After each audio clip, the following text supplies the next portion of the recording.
साधन में पूर्ण श्रद्धा, विश्वास, सावधानी, संलग्नता और नियम, ये बहुत आवश्यक है। नियमावली न टूटने पावे, बिल्कुल पक्का। आप कुछ वर्षों तक नियम आप पकड़े रहिए, फिर नियम आपको पकड़ लेगा। नियम किसे कहते हैं? शौच, संतोष, तपः, स्वाध्यायेश्वर प्राणिधानानि नियमाः। शौच, संतोष, तप, स्वाध्याय, ईश्वर, प्रणिधान।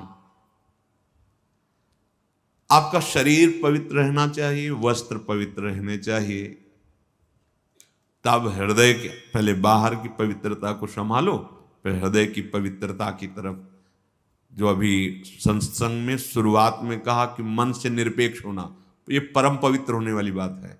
मन से निरपेक्ष तभी जब राधा राधा चल रहा है, नाम चल रहा है, ये आपको बहुत पवित्र कर देगा हृदय। आप जब आप उसमें रागात्मक भाव से मन में लग जाते हैं तो अपवित्र हो जाता है। जैसे स्वर्ण को तपाया जाता है तो मल छोड़ देता है, निर्मल हो जाता है, ऐसे मन में जब जलन होती तो पवित्र हो रहा है। आप समझ नहीं पाते और विचलित हो जाते हैं। वो मन ही की मलिनता नष्ट हो रही है, आप उसे अपने में लेकर के दुखी हो रहे हैं। उसको जलने दीजिए, वो निर्मल हो रहा है।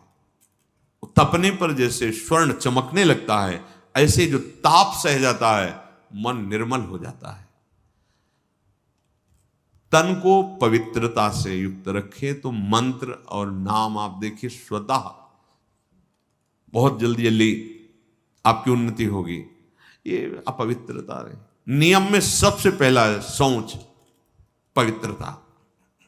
आपका उठना बैठना, खाना पीना, देखना सुनना, चलना फिरना भगवत स्मरण करते हुए पवित्र भाव से, और शरीर को भी पवित्र रखना।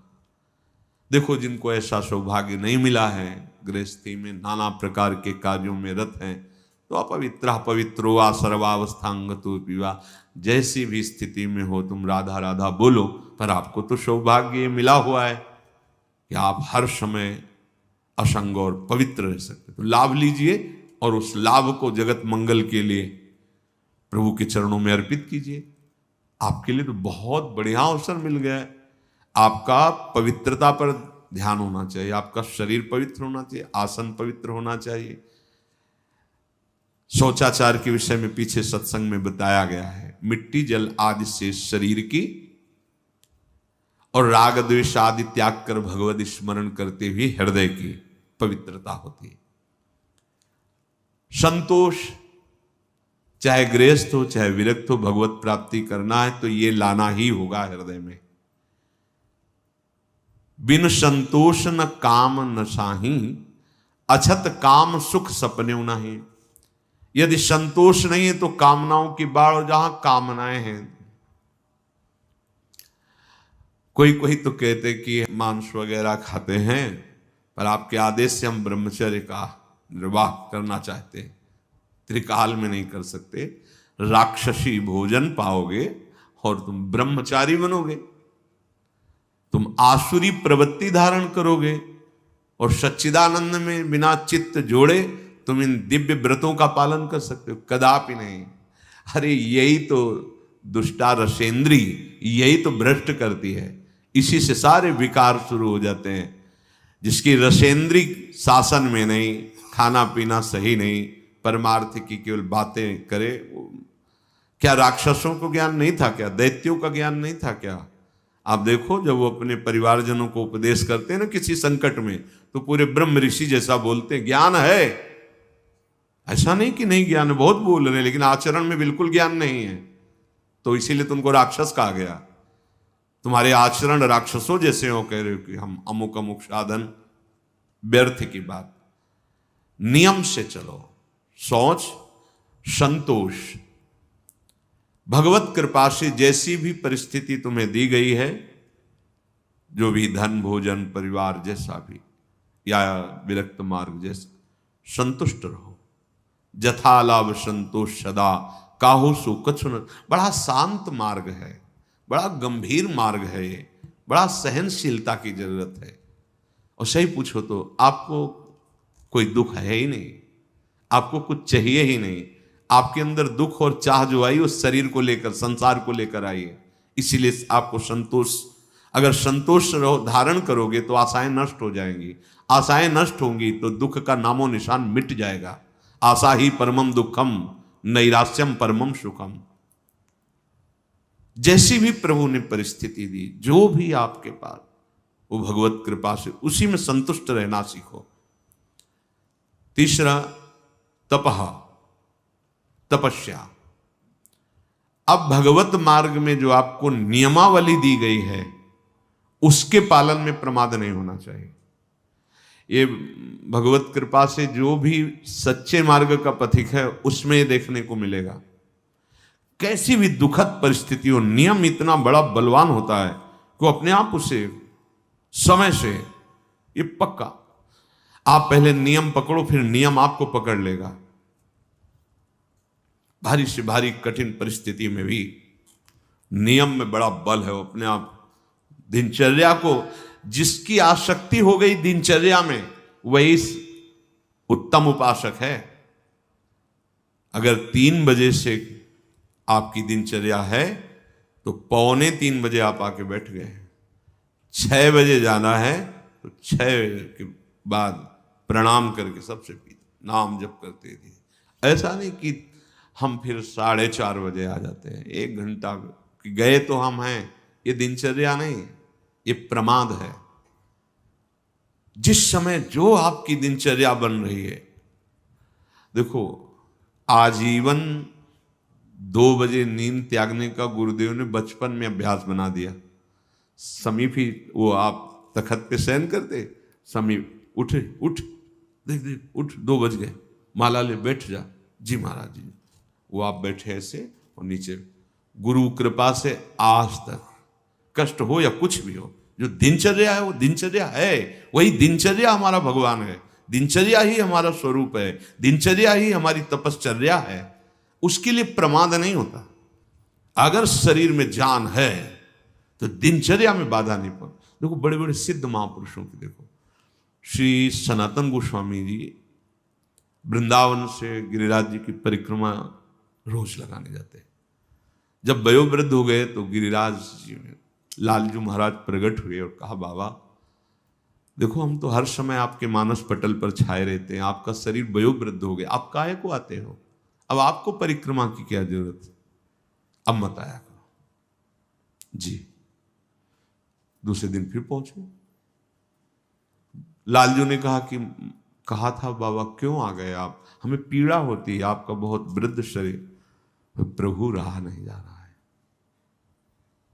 उस शरीर का एक अभ्यास बन गया, रहा नहीं जा रहा है। तब वो आज भी श्री राधा दामोदर जी में चरण चिन्ह, गौ का खुर, बंसी, लकुट, ये चिन्ह रख के दिए कि आप वहीं 4 परिक्रमा कर लो, पूरी गिरिराज जी की परिक्रमा का स्वरूप हो जाएगा। हमारी बात मान लो, हमारी प्रार्थना मान लो। प्रभु कह रहे हैं जब आप अपने समय, तो जो आपको कष्ट मिल रहा है, तपश्चर्या किसे कहते हैं? जो आपको कष्ट सहन करना पड़ रहा है। मान लो 2 बजे किसी को नींद ना आती हो तो 2-3 बजे तो आ ही जाएगी।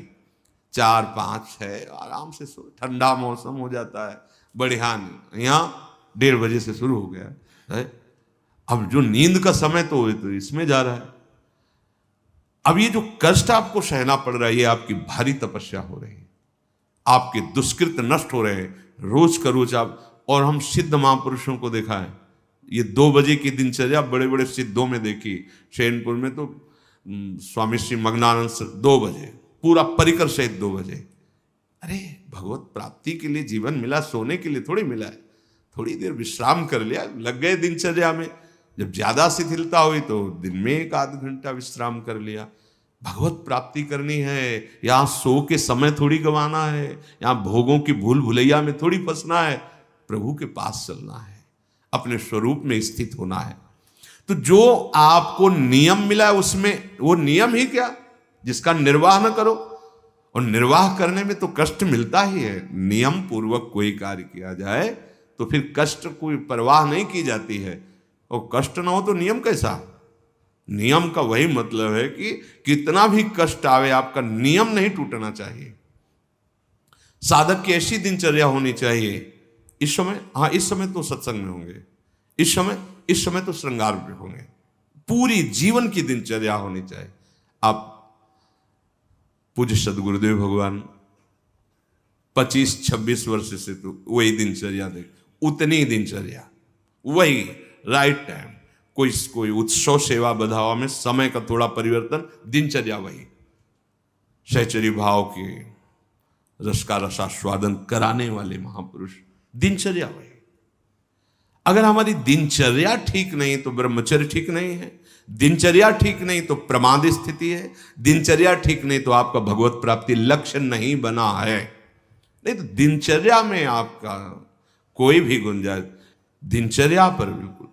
कृष्णाश्रम स्वामी जी बड़े बड़े महात्माओं को देखा है, बिल्कुल सुई की, घड़ी की सुई की नोक में है दिनचर्या।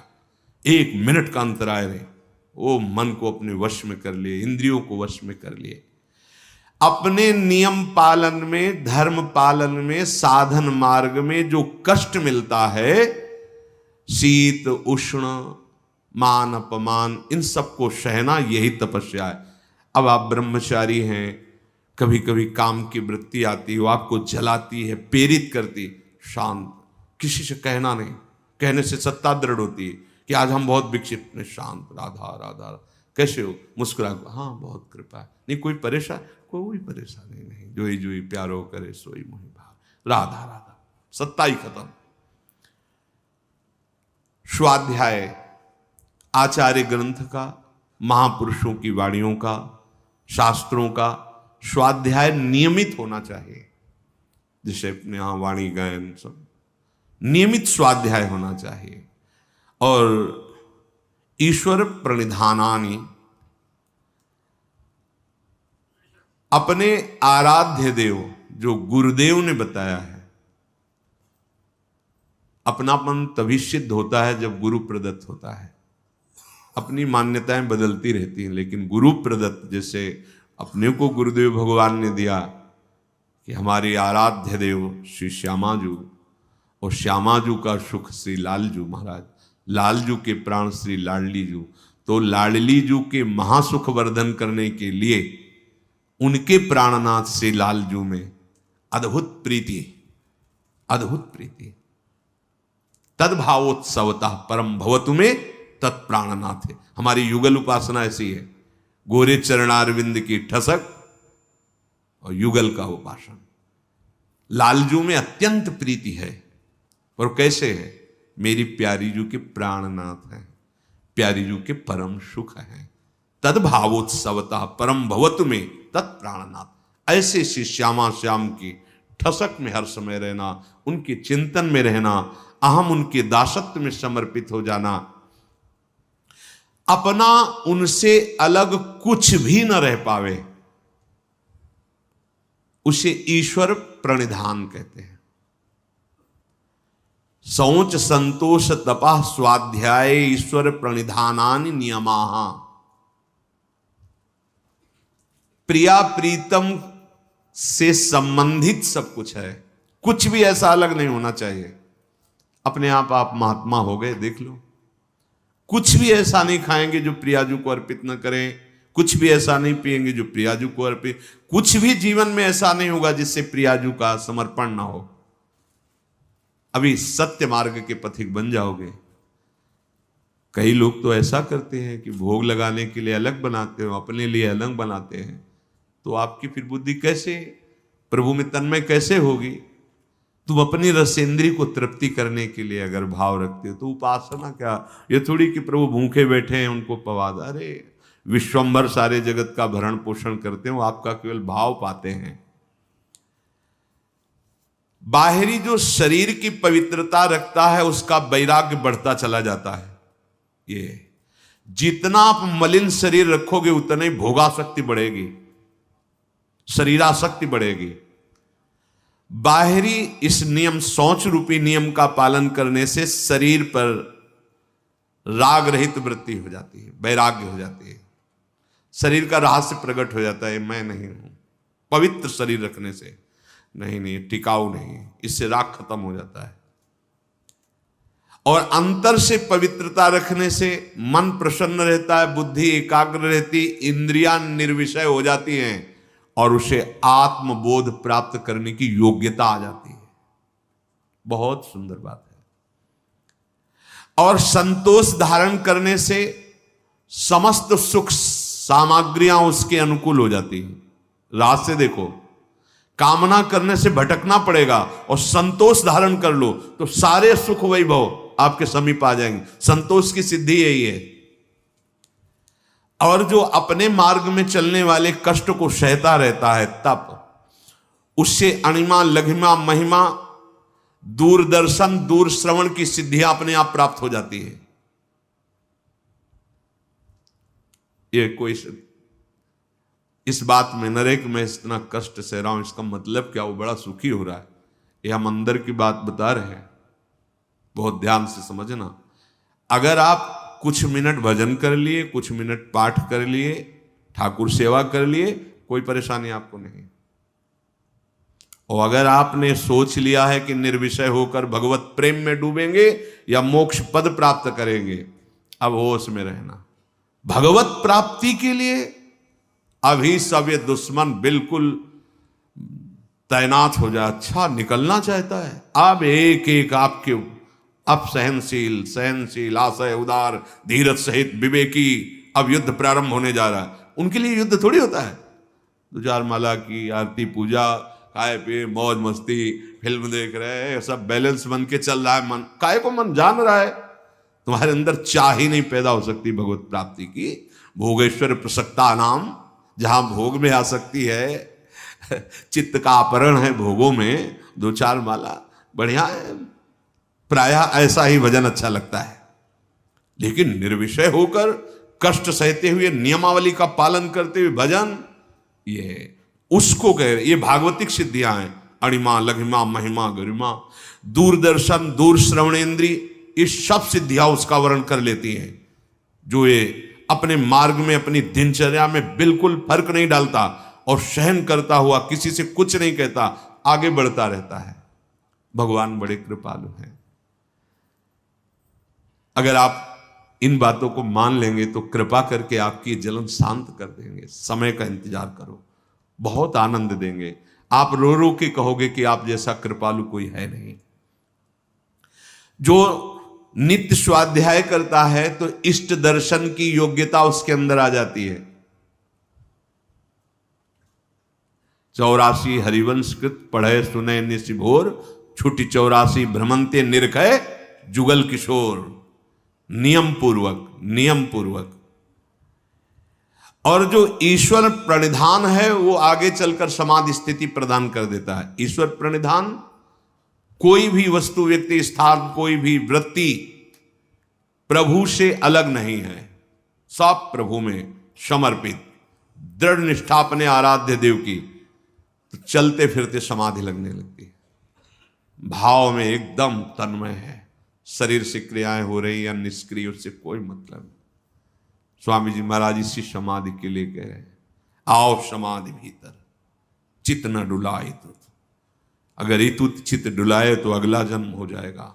आओ श्यामा श्याम के चरणारविंद के चिंतन में, उनकी लीला गायन में, उनकी लीला चिंतन में, ऐसा जहां सौंदर्य रूप, ऐसा जहां प्रेम रस बरस रहा है, वो कुंज निकुंज झलकने लगेगा। भारी समाधि स्थिति है। उपासक को चाहिए, जिसका शरीर रोगी है, वयोवृद्ध है, उनके लिए बात नहीं कह रहे। यदि आप जवान हैं, आपका शरीर स्वस्थ है, तो आसन पर बैठना सीखें। बहुत जरूरी है इंद्रिय संयम के लिए, मनोनिग्रह के लिए, और शरीर की जो वायु है उसको पचाने के लिए। अब नौजवान हैं, कोई रोग नहीं है, कुर्सी में बैठे, भाई कैसे बनेगा? आपकी वृद्धावस्था है, आपकी टांगें दर्द कर रही, घुटने दर्द कर रहे हैं, कमर दर्द कर रहे हैं, गृहस्थी से आए हो, बैठो।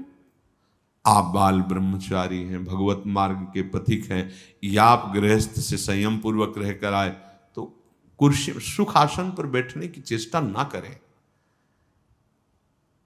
एक आसन पर बैठे, एक आसन सुखासन से लगा लिया, शांत बैठे, उससे आपके शरीर में जो पीड़ा होगी वो वायु पचेगी। जैसे जैसे वायु पचेगी शरीर हल्का होता चला जाएगा, शरीर राग हल्का होता चला है, विस्मरण होने लगेगा शरीर का। शांत, जहां हाथ रख दिए, गंभीरता, शांति, स्थिर भाव तक कम से कम 48 मिनट, 48 मिनट एक स्थिति में बैठे। अरे सर, कई कई घंटे का पद्मासन या सिद्धासन, 30 मिनट के बाद कष्ट शुरू हुआ, हर नस नाड़ी पीड़ा को, मैं शरीर नहीं हूं, ये भ्रम है, ये कष्ट नहीं, ये भ्रम है। थोड़ी देर बाद शून्य, शून्य के बाद शांत, अब बैठे रहो आराम से।